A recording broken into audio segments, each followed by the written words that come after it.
Live from the Newsmax studio in New York City, here is Steve Malzberg.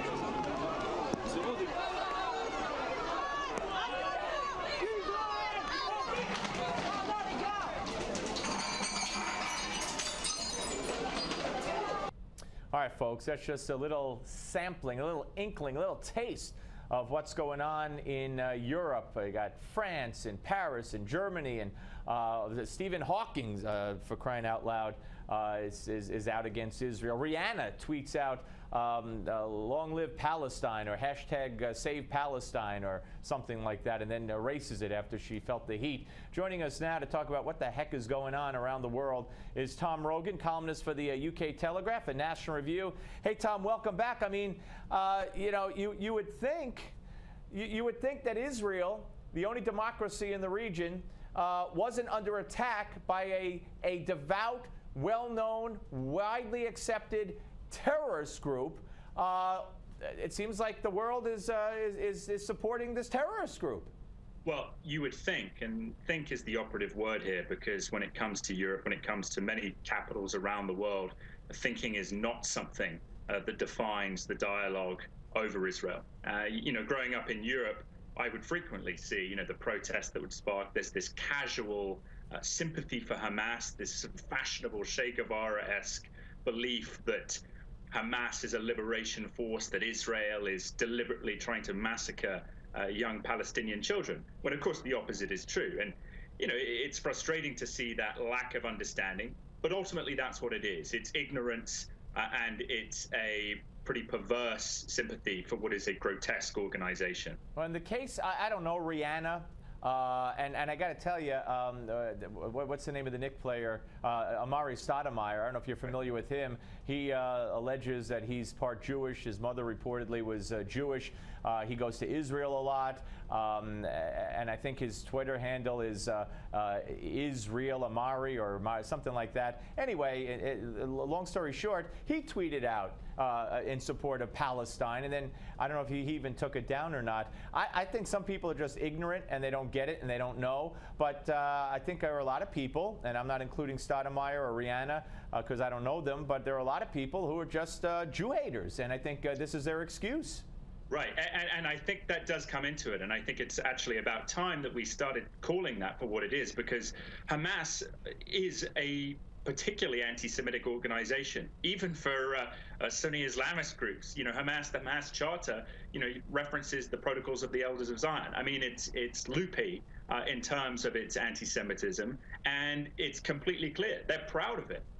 So it's, I find it quite amusing is the wrong word, but I find it speaks to the hypocrisy of, especially, I think, the European left, that they celebrate this group that is so manifestly against, Israel and Jews for the sake of them being Jewish. Right. And Tom, Hamas says that their goal is to kill Jews all around the world. So they don't even go under the guise of anti-Zionists. We must destroy Israel, but that has nothing to do with Jews. We hear that from so many Jew haters, and we hear that from, the Palestinian Authority. It's Zionism they don't like.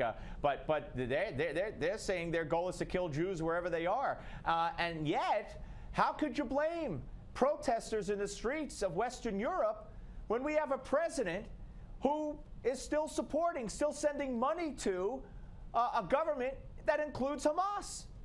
Right. Well, I mean, and this is going to be the big debate, I think, in the coming weeks about how you can support a unity government that, I support the peace process.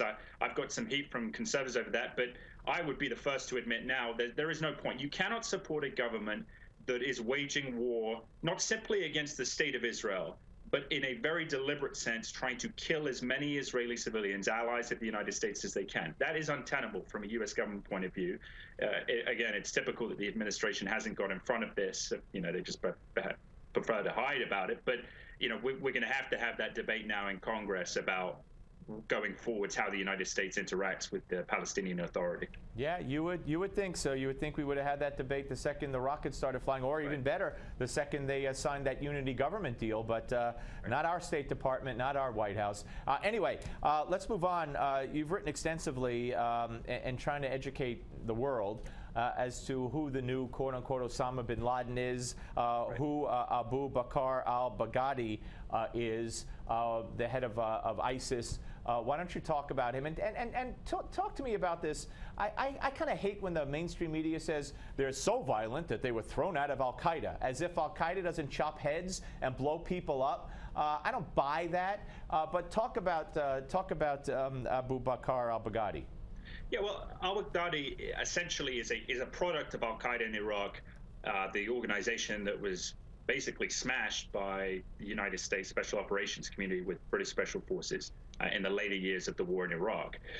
But what's enabled him to come to power now is essentially the growth of his movement, partly because of Maliki sectarian governance, but more because of the chaos in Syria and the attraction that has had for Salafi jihadists around the world. He's become a magnet for that. The problem is now, because of the success that they've had in recent weeks, it's fed their sort of semi-psychotic ideology of, that it's an ordained victory. So the problem we have is that they'll be pushing even further now.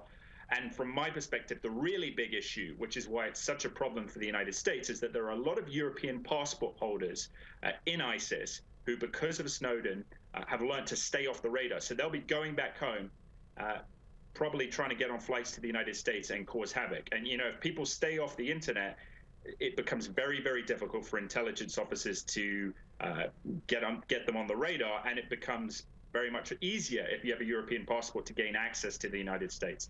And that's what's been talked about, and that's the big fear among security experts, as you said, is that they have passports, they could get visas, and we don't know who they are, and they could come in here and they could launch attacks from here after they're planned over there, much more easily than Al-Qaeda would have been able to do in the past.